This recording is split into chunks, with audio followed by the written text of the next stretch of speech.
Hello my dear students, आप लोग कैसे हैं? उम्मीद करते हैं बहुत अच्छा होंगे। पढ़ाई पूरा एकदम मन से एकदम जम करके लग रहे होंगे ताकि आईआईटी नीट को एकदम आपको खाद फेंकेंगे। तो चलिए आज आपको मैं बताने जा रहा हूँ आईआईटी का क्वेश्चन बैंक। मैं बताने जा रहा हूँ साउंड का, वेव का। तो जो भी नीट के स्टूडेंट हैं वो भी देखिए, बारी बारी मैं बोल रहा हूँ। तो आपको नीट का भी क्वेश्चन बैंक और आईआईटी का क्वेश्चन बैंक दोनों में सोल्व करूँगा। तो चलिए मैं आज आपको बताने जा रहा हूँ वेव मोशन का क्वेश्चन है। तो वेव मोशन के क्वेश्चन में देखिए, यहाँ पर ध्यान दीजिए, इधर कहता है क्या, ट्रू और फॉल्स इसमें आपको सिलेक्ट करना है।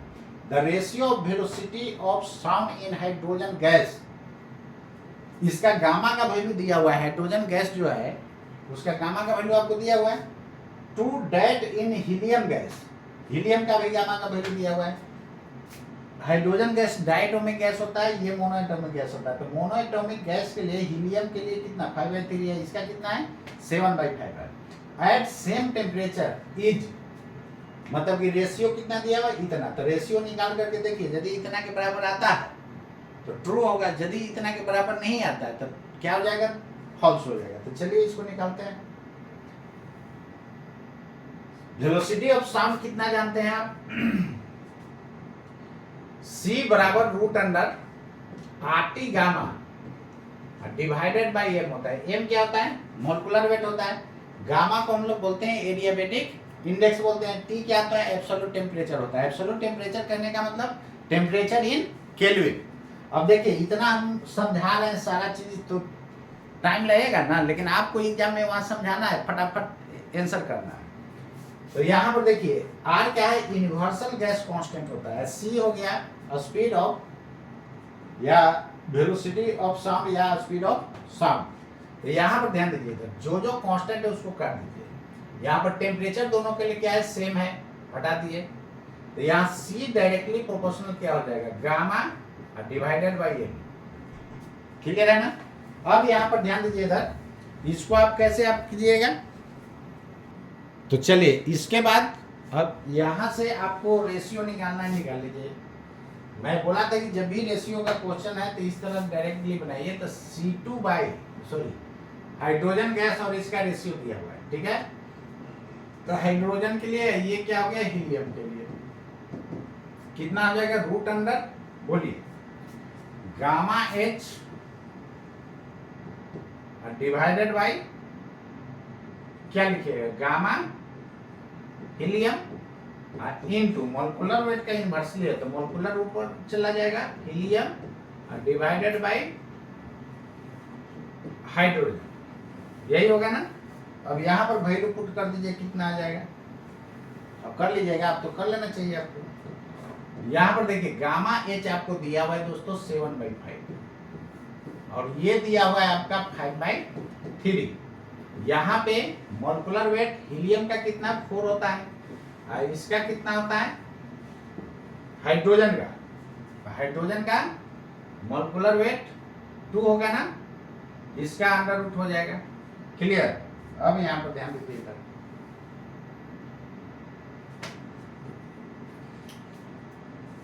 तो ये 3 ऊपर चला जाएगा और नीचे 25 हो जाएगा। तो रूट अंडर 21/25 ये हो जाएगा 2, मतलब रूट अंडर 42 डिवाइडेड बाई 25। आपको ऑप्शन में रूट अंडर 21/5 था अंडर, तो ये तो फॉल्स हो गया ना। आपको आंसर कितना आएगा, रूट अंडर 42 डिवाइडेड बाई 25। तो चलिए ये आपको क्लियर हो गया होगा। चलते हैं नेक्स्ट क्वेश्चन पर, ध्यान दीजिए। नेक्स्ट क्वेश्चन आपका क्या कहता है, ये कहता है, ध्यान दीजिए, इसमें क्या कहता है, a plane wave of sound travelling in air is incident upon a plane water surface. ये वाटर सरफेस है, ये क्या है, वाटर सरफेस है। तो जैसे यहाँ पर इंसिडेंट हुआ है, कहता है the angle of incidence is 60 degree. No problem, 60 degree ये दिया हुआ है। ये कितना दिया हुआ है, 60 degree. This is angle of incidence. Clear है ना? Assuming a Snell's law to be valid for sound wave, it follows that sound wave will be refracted into water away from normal. कहता है कि जैसे ही वाटर में ये refract कर रहा है, तो ये कहता है कि अवे फ्रॉम नॉर्मल है, रे को जाना चाहिए था सीधे, लेकिन ये सीधे न जा करके आपको क्या हो गया है, अवे फ्रॉम नॉर्मल हो गया। क्लियर है, रिफ्रैक्ट कर दिया। तो अब यहां पर ध्यान दीजिएगा, ये सही है कि गलत है ये चेक करना है। तो ऑप्टिकली और ये एकॉस्टिकली,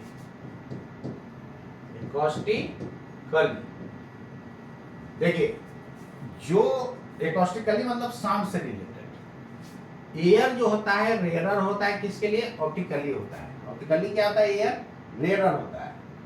तो एयर जब देखिएगा तो ऑप्टिकली ये क्या होता है, रेयरर होता है, लेकिन यही एकॉस्टिकली क्या हो जाएगा, डेंसर हो जाएगा।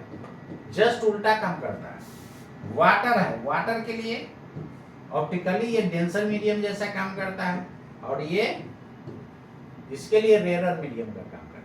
अब सिंपल समझिए, जिसमें स्पीड ऑफ वेव ज्यादा होगा वो रेयरर होगा। तो लाइट का सबसे हाई वेलोसिटी किस में होता है, एयर में होता है, तो एयर उसके लिए रेयरर का काम करेगा। और वाटर में कम होता है तो वाटर डेंसर का काम करेगा, किसके लिए, लाइट के लिए। ऑप्टिकली बोला जाए मतलब लाइट से रिलेटेड, एकॉस्टिकली मतलब साउंड से रिलेटेड। तो साउंड के लिए एयर जो हो जाएगा डेंसर का काम करेगा, वाटर रेयरर का काम करेगा। क्यों, क्योंकि एयर में वेलोसिटी कम होता है और वाटर में दोस्तों क्या होता है, ज्यादा होता है। इसलिए साउंड के लिए एकॉस्टिकली बोला जाए मतलब रिलेटेड टू साउंड, साउंड के लिए क्या होता है, वाटर रेयरर होगा तो एयर क्या हो जाएगा, डेंसर हो जाएगा। तो चलिए ये आपको क्लियर हो गया होगा कि कौन किसके लिए डेंसर कौन रेयरर। तो जो ऑप्टिकली रेयरर मीडियम होगा वो एकॉस्टिकली क्या होता है, डेंसर मीडियम। जो ऑप्टिकली डेंसर मीडियम होगा वो एकॉस्टिकली क्या होगा दोस्तों, रेयरर मीडियम होगा। क्लियर है ना। चलिए अब आगे, इसके बाद तो ये क्या पूछ रहा था, तो जाहिर बात है वाटर क्या होगा, रेयरर मीडियम होगा, किसके लिए, साउंड वेव के लिए। तो साउंड के लिए रेयरर होगा तो अवे फ्रॉम नॉर्मल जाएगा। यही लाइट के लिए देखते तो टुवर्ड्स नॉर्मल होता। तो क्या कहता है, sound wave will be refracted into water away from normal. सही तो है, दिस इज ट्रू। क्लियर है ना, ये स्टेटमेंट ट्रू हो गया। चलिए नेक्स्ट क्वेश्चन पर आते हैं। थर्ड नंबर क्वेश्चन को देखिए। थर्ड नंबर क्वेश्चन कहता है कि ये source of sound with frequency 250 Hz is moving with velocity v towards a wall.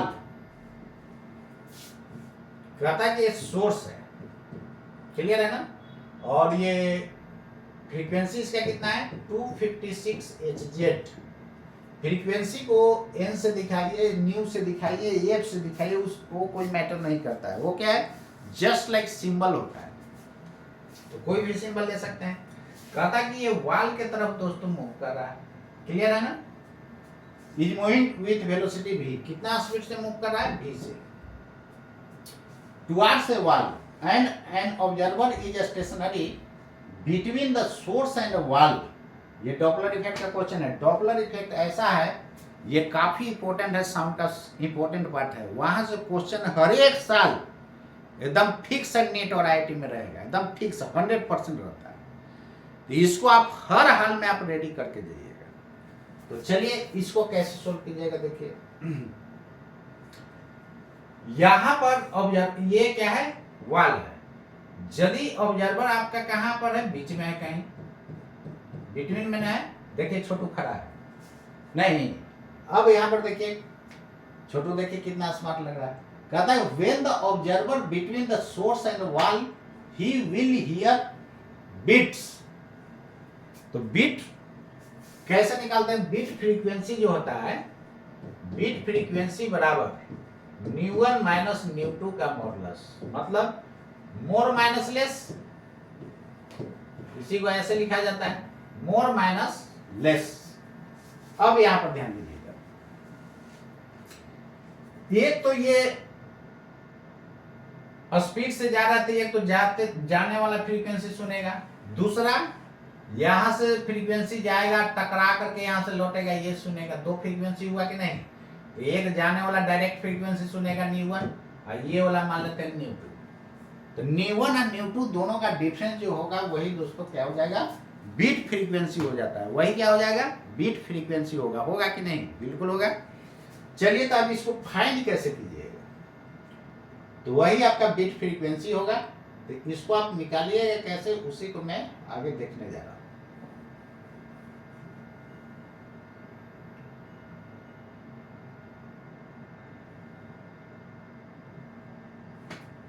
चलिए देखिए, ये वो तो डायरेक्ट सुनेगा। तो जिधर सी का डायरेक्शन होता है, सी का डायरेक्शन मैं इधर ले रहा हूं, speed of sound wave in air. तो nu dash is equal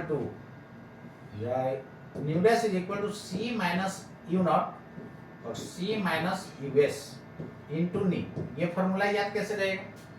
O for ऊपर याद रखिएगा ना, मतलब ऑब्जर्वर वाला ऊपर तो सोर्स वाला नीचे रहेगा। क्लियर है? अब यहां पर ध्यान दीजिएगा,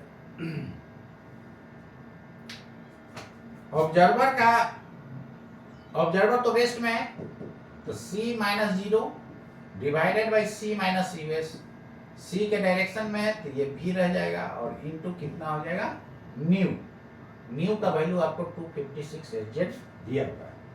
क्लियर? एक ये फ्रीक्वेंसी। दूसरा, यहां से टकरा करके लौटा है, तो यहां पर जो फ्रीक्वेंसी आया होगा इतना आया होगा, क्योंकि एपरेंट फ्रीक्वेंसी जो है the separation between source and listener, इस पे डिपेंड नहीं करता है। केवल किस पे डिपेंड करता है? Speed of sound in gaseous medium, और ये ऑब्जर्वर का वेलोसिटी और सोर्स के वेलोसिटी पर डिपेंड करता है, और एक्चुअल फ्रीक्वेंसी कितना इमिट हुआ है उस पर डिपेंड करता है। क्लियर है ना? तो जब तक रिलेटिव मोशन नहीं होगा तब तक फ्रीक्वेंसी कितना सुनेगा? एक्चुअल फ्रीक्वेंसी सुनेगा। रिलेटिव मोशन होगा सोर्स और लिसनर के बीच, तभी एपरेंट फ्रीक्वेंसी सुनेगा। और एक बात और याद रखना है कि जब सेपरेशन घटेगा तो apparent frequency will be greater than the actual frequency, लेकिन जब सेपरेशन बढ़ेगा तो एक्चुअल फ्रीक्वेंसी जो होगा क्या हो जाएगा?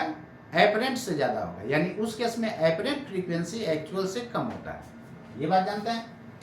चलिए देखिएगा, तो यहां से न्यूडस निकला होगा नहीं? क्लियर है? अरे यहां से न्यूडस निकला होगा कि नहीं?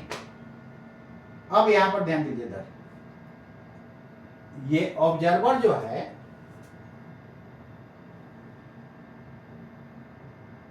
ऑब्जर्वर कहां पर खड़ा है? सोर्स और वाल के बीच खड़ा है। तो कहता है कि वो बीट फ्रीक्वेंसी कितना सुनेगा। तो क्वेश्चन में क्या कहता है कि when the observer is between the source and वाल ही विल हियर बीट्स। कहता है कि वो बीट सुनेगा। तो देखते हैं बीट सुनता है कि नहीं। एक तो न्यू1 यहां से आ गया, ऐसे घूम करके न्यू2 गया होगा। अब देखिए न्यू2 का वैल्यू क्या हो जाएगा। यहां पर देखिए वाल और ऑब्जर्वर के बीच कोई रिलेटिव मोशन है नहीं है ना। तो वाल और ऑब्जर्वर के बीच जब रिलेटिव मोशन नहीं है तो जितना यहां से देखिए ना, टकरा करके वहां से जितना फ्रीक्वेंसी आएगा तो टकरा के तो यही आएगा ना, न्यू डैश। तो यहां पर न्यू डैश जो आएगा तो ये दोनों के बीच रिलेटिव मोशन नहीं है, तो ये भी हो जाएगा न्यू डैश। क्लियर? तो सॉरी, ये न्यू1 लिखा गया है, न्यू डैश हम माना है न्यू डैश। क्लियर है? तो ये देखिए न्यू1 का वैल्यू भी कितना है, ये न्यू1 मानते हैं, तो न्यू1 का वैल्यू भी न्यू डैश है, और टकरा करके यहां से जो लौटा इसका भी वैल्यू कितना है, न्यू डैश है। तो बीट फ्रीक्वेंसी कितना, दोनों सेम है, तो बीट फ्रीक्वेंसी जो हो जाएगा new dash minus new dash, तो क्या हो जाएगा, 0 हो जाएगा। यानी बीट फ्रीक्वेंसी कहता है कि नहीं सुनेगा, लेकिन क्वेश्चन में क्या कहता है, ही विल हियर बीट्स। ये सही है कि गलत है? बीट नहीं सुनेगा। रिजल्ट क्या बता रहा है, बीट नहीं सुनेगा, तो ये क्या हो जाएगा, फॉल्स हो जाएगा। नहीं, यानी यहाँ पर यदि ये रहता है he will not hear beat, तब ये करेक्ट हो जाता है। बात समझ गया ना? हाँ, अब ध्यान दीजिए इधर, सोर्स पर कोई आदमी बैठा हुआ होता तो एक तो डायरेक्ट सोर्स वाला सुनता और दूसरा ऐसे घूम करके आता, तब ये बीट फ्रीक्वेंसी सुनता, तब इसके पास बीट फ्रीक्वेंसी मिलता। बात समझ गया कि नहीं? चलिए, इसके बाद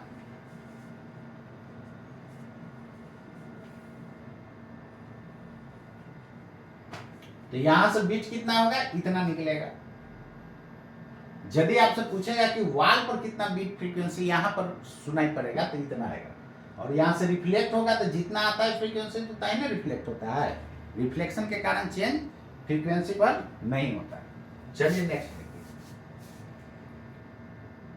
4th नंबर क्वेश्चन को देखिए। ये फिल इन द ब्लैंक्स है। कहता है travelling wave has frequency new, भी नहीं है, न्यू है। The particle displacement A, displacement amplitude A for the wave, the particle velocity amplitude is, velocity amplitude है। देखिए ध्यान दीजिए, झूला झूलते हैं, आपको समझने के लिए मैं बता रहा हूं कि झूला झूलते हैं तो जो एम्पलीट्यूड मैक्सिमम होता है, सॉरी, जो डिस्प्लेसमेंट मैक्सिमम होता है वही ना एम्पलीट्यूड होता है। Maximum displacement of A particle from mean position is called amplitude. The maximum displacement of oscillating particle from mean position is called amplitude. Amplitude का मतलब क्या? Maximum displacement. तो एम्पलीट्यूड का मतलब मैक्सिमम समझना है। तो देखिए, वर्ड जो है एम्पलीट्यूड यूज करेगा या पीक यूज करेगा, बात वही है, या मैक्सिमम यूज करेगा, सब सेम ही है ना। तो वेलोसिटी एम्पलीट्यूड मतलब मैक्सिमम वेलोसिटी, पीक वेलोसिटी। तो पीक वेलोसिटी कितना होता है दोस्तों? ये ओमेगा, ये तो फॉर्मूला ही है। द पार्टिकल एक्सीलरेशन एम्पलीट्यूड, यानी एम्पलीट्यूड कहने का मतलब मैक्सिमम। तो मैक्सिमम एक्सीलरेशन होता है ए ओमेगा स्क्वायर, होता है ना? क्लियर है? तो ये आपका हो गया, ये इसमें तो कुछ सोचना ही नहीं था, भरा गया ना। तो अब इसका वैल्यू पुट कीजिए, क्योंकि न्यू के टर्म में ओमेगा तो दिया नहीं है, तो न्यू के टर्म में क्या लिखेगा? ए ओमेगा, भी मैक्स आपका हो जाएगा ए ओमेगा, और एम्पलीट्यूड आपको दिया हुआ, देखिए जो क्वेश्चन में डेटा देता है उसी के टर्म में ऑप्शन भरना है। तो कितना? ए, और इसके जगह 2 पाई न्यू, मतलब यहां पर भरा जाएगा कितना?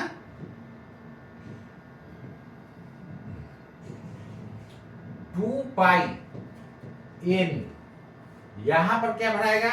ए मैक्स कितना हो जाएगा दोस्तों? ए ओमेगा स्क्वायर। ओमेगा का वैल्यू पुट कीजिए तो कितना हो जाएगा? ए इंटू 2 पाई न्यू का होल स्क्वायर, यानी 4 पाई स्क्वायर ए इंटू न्यू स्क्वायर। ये आपका यहां पर हो जाएगा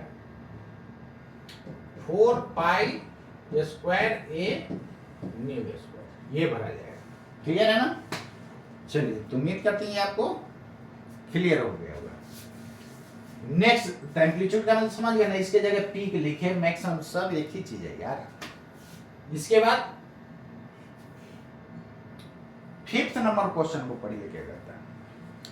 5th नंबर क्वेश्चन कहता है कि sound waves of frequency 660 Hz fall normally on a perfectly reflecting valve. The shortest distance from the valve at which air particles have maximum amplitude of vibration is, देखिए इधर sound wave है ना, perfectly reflecting surface है, तो जैसे ही यहां पर टकराएगा तो वहां पर नोड बन जाएगा। क्या बनता है? नोड। ये बात जानते हैं ना, वहां पर क्या बनेगा? नोड बनेगा। क्लियर है? अब यहां पर स्टेशनरी वेव क्यों फॉर्म कर रहा है? वेव इधर से आ रहा है और टकरा करके क्या हो रहा है, लौट रहा है नहीं। तो स्टेशनरी वेव का क्या कंडीशन होता है कि दो आइडेंटिकल वेव जब अपोजिट डायरेक्शन में आएगा तो आएगा अपोजिट डायरेक्शन में, तब फैटाफैटी शुरू होगा। तो आफ्टर सुपरपोजिशन क्या होता है, सम पॉइंट्स जो है, सम पार्टिकल्स जो है लार्ज एम्पलीट्यूड से ऑसिलेट करता है, सम पार्टिकल्स जीरो एम्पलीट्यूड से ऑसिलेट करता है। यही तो स्टेशनरी वेव होता है। तो यहां पर टकराया है, तो देखिए ना, यहां पर टकराया है, तो यहां पर जो बनेगा, मान लेते हैं कोई फैटाफैटी करके मार रहा है, तो मारेगा यहां पर एकदम दीवार के पास, उसको क्या कर देगा, चाँत देगा कि नहीं। तो चाँत देगा तो वो बेचारा चताई रहेगा, ऑसिलेट नहीं करेगा। तो ऑसिलेट नहीं करेगा, इसका मतलब क्या होगा, यहाँ नोड बनेगा। समझने के लिए मैं बता दिया, क्लियर है ना। यानी वाल के पास नोड बन जाएगा। ये तो क्लियर हो गया। नोड और एंटी नोड यही होगा ना।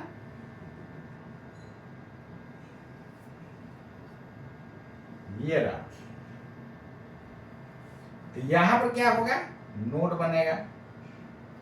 तो यहां वाला पार्टिकल तो बेचारा एकदम रेस्ट में रहेगा। ये भी नोड बन गया। तो कहता है कि the shortest distance from the वाल से कितना शॉर्टेस्ट डिस्टेंस पर eight which the air particles have maximum amplitude of vibration. तो एंटी नोड पर मैक्सिमम होता है कि नहीं, बता दीजिए आप। होता है ना मैक्सिमम। और दो नोड के बीच का सेपरेशन दोस्तों क्या होता है, लेमडा बाई 2 होता है। और नोड और एंटी नोड के बीच का सेपरेशन उसका भी हाफ, लेमडा बाई 4 बन तो गया। लेमडा बाई 4 डिस्टेंस पर क्या होगा, मैक्सिमम एम्पलीट्यूड होगा। अब लेमडा आपको क्वेश्चन में नहीं दिया, फ्रीक्वेंसी दिया है। तो फ्रीक्वेंसी आपको न्यू दे दिया 660 और सी बराबर 330 दिया हुआ है। यहां से लेमडा नहीं निकल जाएगा, सी बाई क्या होगा, न्यू। सी बराबर न्यू लेमडा होता है। 330 डिवाइडेड बाई 660 यानी 0.5। सही किए क्या। और 33 2 जा कितना होता है, 66। तो 33 2 जा 66, 2 से कैंसिल हो गया, 0.5 आएगा।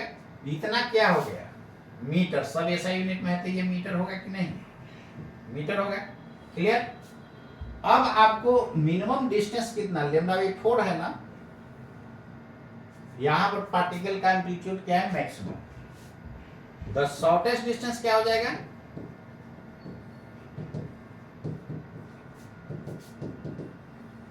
बोलिए, lambda by 4। What is the value of lambda, 0.5 by 4। कहने का मतलब कितना, 0.125 मीटर।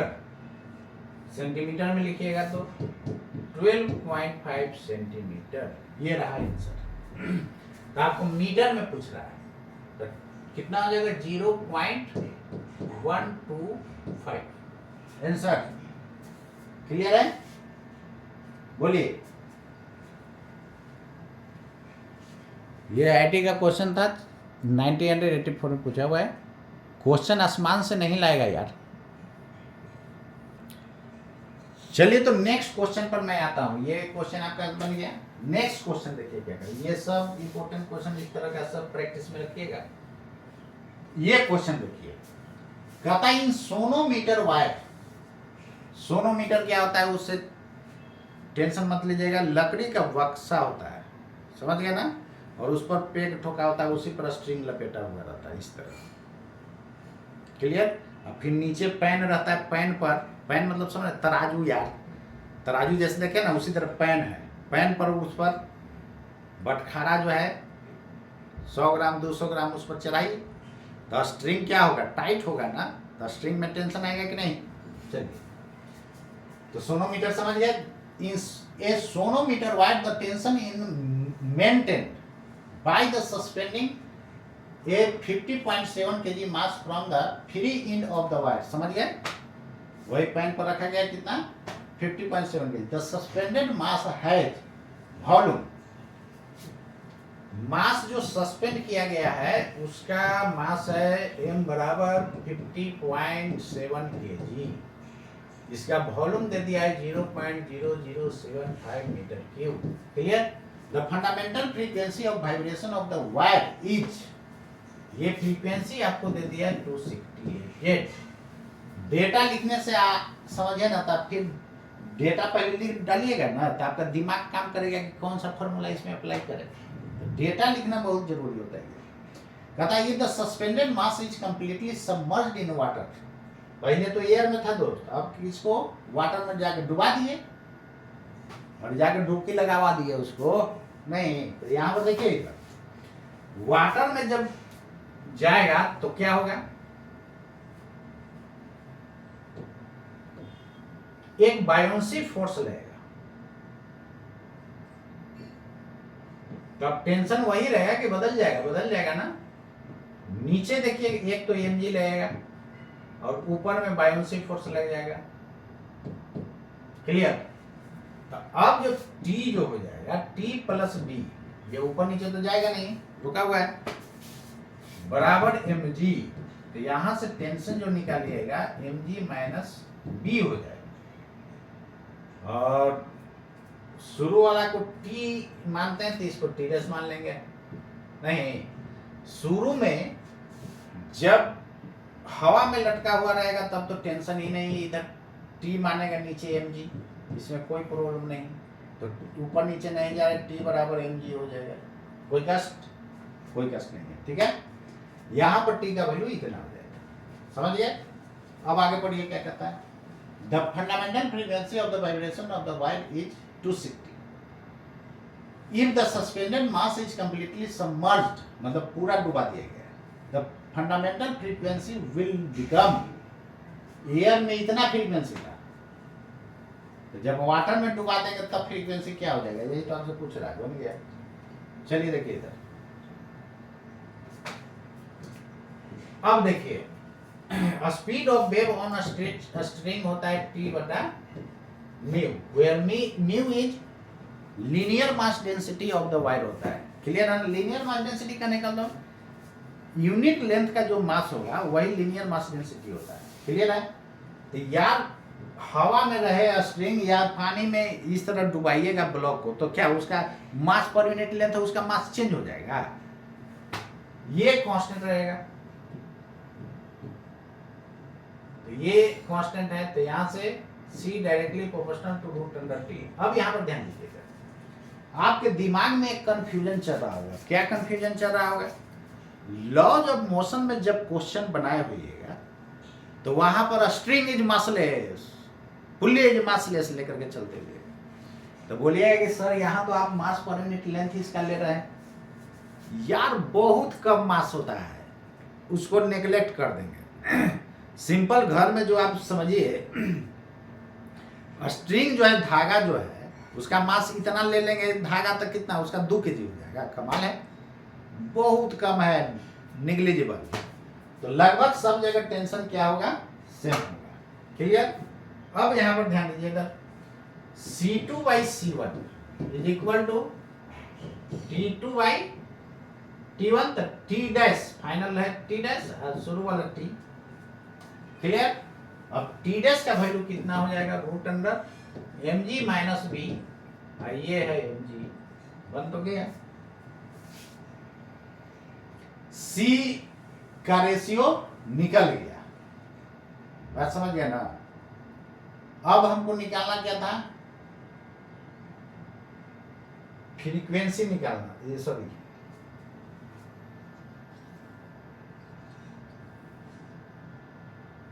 चलिए ना, पहले इसको निकाल लीजिए, उसके बाद फिर ऊपर हम आते हैं। द फ्रीक्वेंसी, फंडामेंटल फ्रीक्वेंसी दिया हुआ है, तो पूछ रहा है कि उसमें जो फ्रीक्वेंसी क्या हो जाएगा, यही निकालना है। यहां से निकालिए,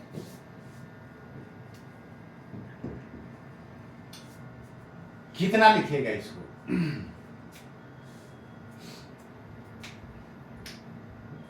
C2/C1 mg, तो हो जाएगा 507, जिस 10 लिया है। B का वैल्यू, वॉल्यूम आपको दिया हुआ है, तो वॉल्यूम इंटू डेंसिटी मास हो जाएगा। तो वॉल्यूम जितना हटाता है लिक्विड ना, उसका वेट के बराबर होता है बैलेंसिंग फोर्स। तो हटाया कितना, जितना वॉल्यूम होगा उसका 0.0075 into volume into density. Density water का कितना 1000 होता है ऐसे यूनिट में, नहीं volume into density mass into g divided by, ऐसा कीजिए ना, mg से भाग दे ना दीजिए तो आसान हो जाएगा। mg से भाग दीजिएगा तो 1 हो जाएगा, तो 1 माइनस इतना mg कितना 507 50.7 था, तो mg कितना हो जाएगा 10 लीजिएगा तो 507 हो जाएगा। क्लियर। अब इसको सोल्व कीजिए। तो चलिए इसको फर्दर इसको कैलकुलेट कीजिए कितना आ रहा है।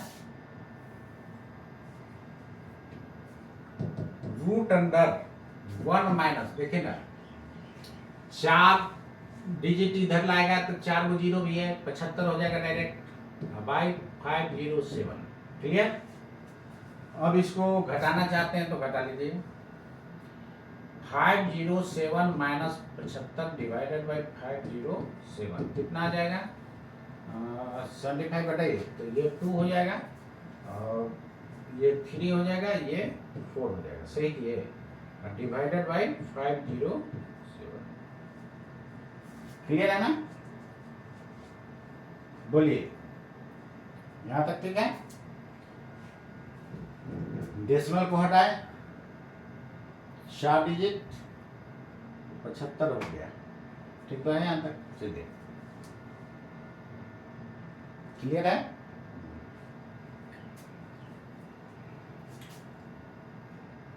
अब आपको जो है इसको कैलकुलेट कीजिए ना कितना आना है। इसका आ रहा है वैल्यू 432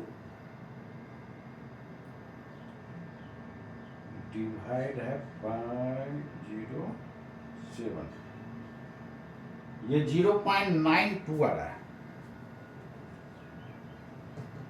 कितना आ रहा है 0.92 आ रहा है। ये 0.92 अप्रॉक्स आ रहा है। क्लियर।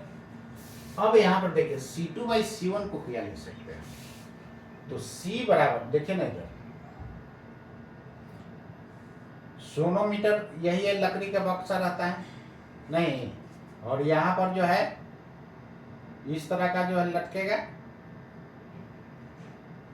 क्लियर। तो यहां पर नोड बनेगा, ध्यान दीजिए यहां फिक्स है पुल्ली पर, तो यहां पर नोड बनेगा और यहां पर नोड बनेगा, यानी ऐसा बन जाएगा फिगर, यही बनेगा ना। क्लियर। तो ऐसा बनेगा फंडामेंटल फ्रीक्वेंसी के लिए, ऐसा बनेगा। अब यहां पर देखिए इधर लेंथ स्ट्रिंग का तो वही रहेगा ना, और दो नोड के बीच का डिस्टेंस λ/2 होता है। क्लियर। तो λ/2 बराबर L लिख सकते हैं, लेंथ L, तो लेमडा बराबर कितना हो गया 2L, तो फ्रीक्वेंसी कितना हो जाएगा C/λ, मतलब C/2L। बोलिए लिख सकते हैं। तो आप खुद समझिए वाटर में जब डाले थे ये स्ट्रिंग, ये लंबाई जो है बदल जाएगा कि वही रहेगा, वही ना रहेगा। तो यहां से आप क्या देख रहे हैं कि ये तो कांस्टेंट है, 2 भी कांस्टेंट है, तो यहां से nu directly proportional to C हो जाएगा फ्रीक्वेंसी। तो C2/C1 के जगह डायरेक्टली प्रोपोर्शनल है, तो ये ν2/ν1 लिख सकते हैं कि नहीं। क्लियर है। ν2 को क्या माने थे, नहीं कुछ माने थे, तो ν2 रहेगा।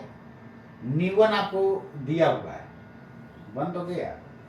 तो ν2 बराबर 0.92 इंटू ν1। ν1 कितना है, कितना दिया था क्वेश्चन में, ν1 का वैल्यू दिया हुआ है आपको 268। कितना है दोस्तों 268, देखिए। क्लियर है। इसके जगह 260 पुट कर दीजिए।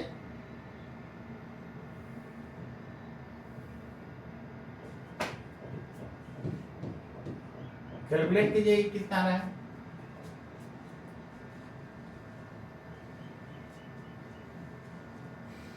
ये आपका आ रहा है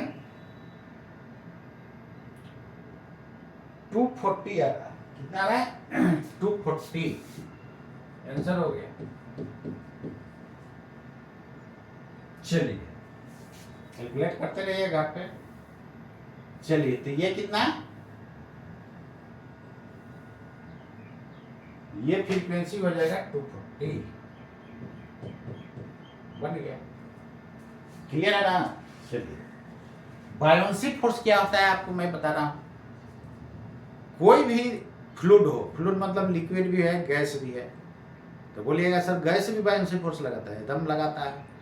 यहाँ पेन पर एयर भी बायोन्सी फोर्स लगा रहा होगा, लेकिन वो बायोन्सी फोर्स काफ़ी कम होगा, mg ज़्यादा है, इसलिए नीचे गिर जा रहा है। क्लियर है। अब आपको चलिए बताते हैं कि बायोन्सी फोर्स एयर लगाता है कि नहीं।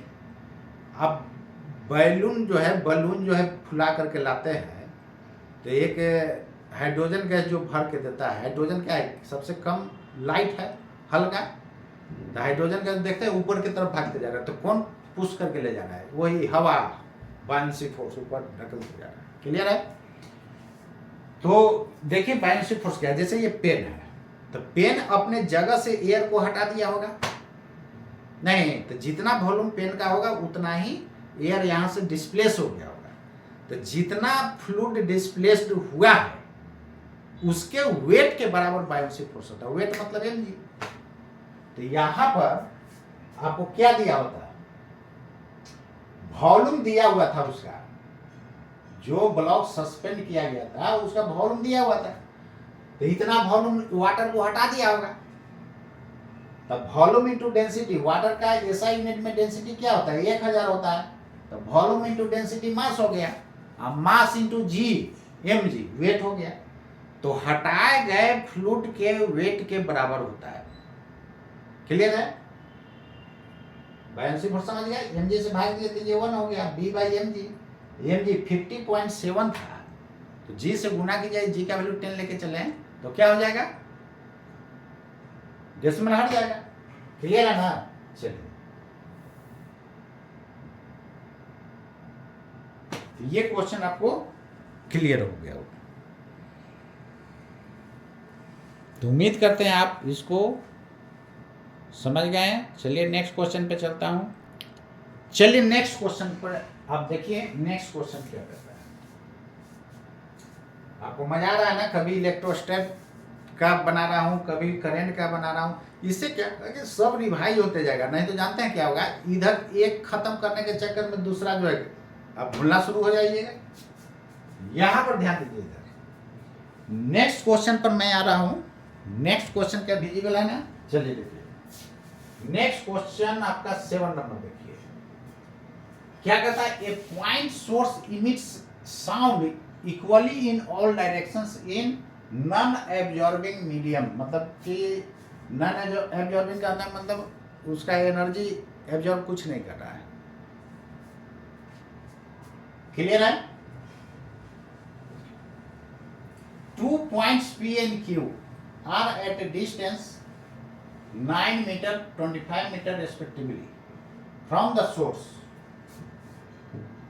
चलिए देखिए इधर, ये भी बहुत अच्छा क्वेश्चन देखिए इधर, यही सोर्स है। सोर्स से कहता है कि एक P पॉइंट डिस्टेंस है, एक Q पॉइंट डिस्टेंस है। इसका डिस्टेंस दिया हुआ है 9 मीटर और इसका डिस्टेंस दिया हुआ है 25 मीटर। क्लियर। यहां सोर्स है तो चारों तरफ में एनर्जी निकल रहा होगा, शाम को चारों तरफ जा रहा होगा। तो इंटेंसिटी का फॉर्मूला इस तरह आप जानते हुएगा, यहां पर इंटेंसिटी निकालना है तो क्या होगा, I is equal to power by area होता है। तो इसका पावर, पावर करने का मतलब 1 सेकेंड में जितना एनर्जी रिलीज होता है दैट इज कॉल्ड पावर। बात समझ गया ना। तो sound is a form of energy. यहां से बोल रहे हैं यार ये भी तो एनर्जी है, sound is a form of energy. लगातार दिन रात बोलते रहेंगे तो हम थक नहीं जाएंगे, जिंदगी भर से बोलते रहेंगे बिना खाए पिए, कमाल है यार। तो यहां पर क्या होगा कि पावर ये हो गया पावर पर यूनिट एरिया, ये दोनों पीपी कंफ्यूज मत करिए, power per unit area intensity देता है। यहां पर ये स्फेरिकल होगा ना, क्लियर। स्फीयर का एरिया क्या होता है, 4πr² होता है। तो I is equal to power divided by 4πr²। तो यहां से I directly inversely proportional to r² है कि नहीं, और I डायरेक्टली प्रोपोर्शनल होता है a² का। नहीं, इंटेंसिटी डायरेक्टली प्रोपोर्शनल किसका होता है, एम्पलीट्यूड का। कैसे, देखिए तबला ढोलक देखे हैं आप लोग, नहीं देखे तो देख लीजिएगा, आप तो यूट्यूब का जमाना है यार, तबला बजाते हुए भी देख सकते हैं, गूगल में सर्च करके देख सकते हैं। ढोलक को धीरे से बजाइए तो आवाज कम करेगा, और जोर से बजाइए, इतना जोर से मत मारिए कि फूट जाए, जोर से बजाइए तो लेदर रहता है वो, देखिएगा ऑसिलेट जो करेगा उसका एम्पलीट्यूड बढ़ जाएगा, तो इंटेंसिटी हाई होगा। नहीं, तो इंटेंसिटी हाई होगा मतलब एम्पलीट्यूड बढ़ेगा तो इंटेंसिटी भी बढ़ेगा, और एम्पलीट्यूड थोड़ा सा बढ़ाइएगा ना, थोड़ा सा तेज मारिएगा तो इंटेंसिटी बहुत तेज बढ़ जाता है, स्क्वायर पर बढ़ता है। अब यहां पर ध्यान दीजिएगा, तो I directly proportional to a², तो इसके जगह a² लिख सकते हैं, ऐसा हो जाएगा। तो a directly a inversely proportional to 1/r हो जाएगा। बंद हो गया क्वेश्चन, क्या निकालना था।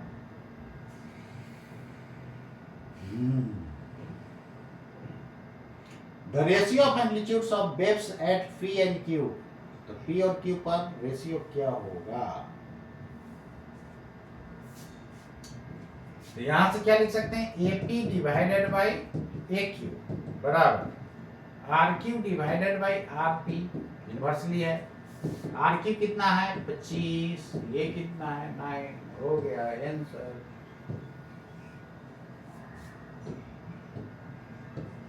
बोलिए मजा आया कि नहीं, बहुत मजा आया होगा।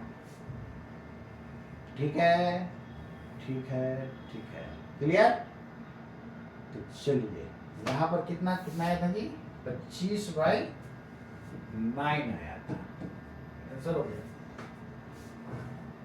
नहीं, या इसी को लिख सकते हैं 25:9, 25:9, 25:9, क्लियर है, 25:9। तो उम्मीद करते हैं ये आपको समझ में आया होगा।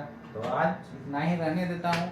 इसको जितना भी मैं क्वेश्चन बनाया, इसको ईमानदारी से, यदि आप में ईमानदारी होगा ना, तो नेट और IIT को तो आप 11 12 करते करते आप उसी साल करेंट ईयर उसको बोलते हैं, करेंट ईयर में आदम उखाड़ के फेंक देते हैं। लेकिन आप में ईमानदारी थोड़ा सा बनाइए, मन से पढ़िए, तो आप लोग के दिमाग में रहता है अरे फिजिक्स वाला सर तो पढ़िबे नहीं किए ठीक से। हम आपको पढ़ा रहा हूँ ना, बहुत डिटेल से पढ़ा रहा हूँ, और हर एक बात मैं बताते जा रहा हूँ। क्वेश्चन एक बना रहा हूँ, कई तरह का कंसेप्ट आपको मैं देते जा रहा हूँ।